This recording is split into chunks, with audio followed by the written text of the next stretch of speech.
ষষ্ঠীর দিনকে আমরা কোনো প্ল্যানিং ছাড়াই কিন্তু রেডি হয়ে বেরিয়ে পড়েছিলাম ঠাকুর দেখার উদ্দেশ্যে। প্রথমেই তো আমরা ভেবেছিলাম যে কলকাতায় যাব, কিন্তু হাফ রাস্তায় গিয়ে প্ল্যানিং চেঞ্জ হয়ে গেল, তারপর সেটা হয়ে গেল কল্যাণী। তারপর আর কি, যেই কথা সেই কাজ। তারপরে সোজা ত্রিবেণী থেকে নেমে একটু আখের রস খেয়ে দুজনে একটু ফ্রেশ ফিল করে এবার সোজা গাড়ি করে চেপে চলে গেলাম কল্যাণী। প্রথমেই আমরা গেছিলাম A9-এ। তো A9-এ যাওয়ার পর আমি ভালো করে মায়ের দর্শন নিয়ে আমরা দুজন অনেক ফটো তুলি, ভিডিও করি এবং সবিক অনেকের ফটো তুলে দেয়। তো তারপর সেখান থেকে আমরা অনেক মজা করার পর চলে যাই ITI মোড়ে। সেখানে গিয়েও আমরা খুব ভালো মতো ঠাকুর দেখি।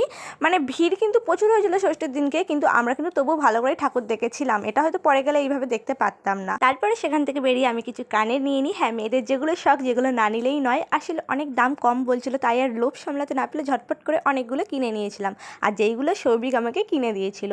এরপরে চুড়িও দেখছিলাম নেবো বলে, বাট নেইনি, অনেক দাম চাইছিল তাই। তারপরে সেখান থেকে সোজা চলে যাই আমরা রথতলা। আর হ্যাঁ, জিলাপিও কিন্তু নিয়েছিলাম, বলতে ভুলে গেছি। রথতলা গিয়ে কিন্তু আমরা লাইন না দিয়ে এত সুন্দরভাবে প্যান্ডেল